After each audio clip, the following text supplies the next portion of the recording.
Hello friends, வாங்க இன்றைக்கி காக்கட்டா செடியில் எவ்வளோ பூத்துருக்குன்னு பார்த்துட்டு பறிக்கலாம்.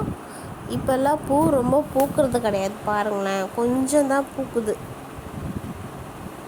செடி நல்லா பாருங்கள். ஃபஸ்ட்டு நிறைய பூக்கும், திருப்பி மழை பெஞ்சு வந்தால் தான் பூ நிறைய கிடைக்கும்.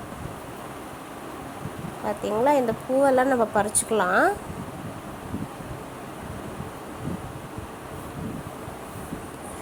மலர்களே மலர்களே மலர வேண்டாம், நான் பறித்திடுவேன். எல்லா பூவையும் பறிக்கிறேன் பாருங்கள். மொட்டை ஓரளவுக்கு நீட்டாக இருக்க மொட்டையும் பறிக்கிறேன். அப்புறம் பூத்த பூவையும் நான் பறிச்சிட்ருக்கேன்.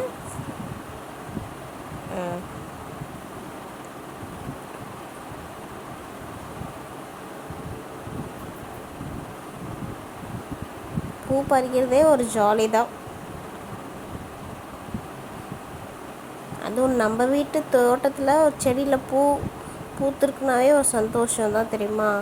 நான் மேரேஜ் ஆகி வந்ததுலேருந்து நான் பூ பறிச்சிட்ருக்கேன் டெய்லியும்.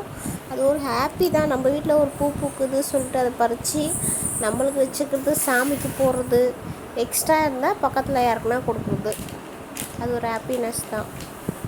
பாருங்கள், எல்லாம் பறிச்சிட்ருக்கேன். பறித்த பூக்களை நான் உங்களுக்கு காட்டுறேன் பாருங்கள். இன்றைக்கி நம்ம செடியில் இவ்வளோ தான் பூத்துருக்கு.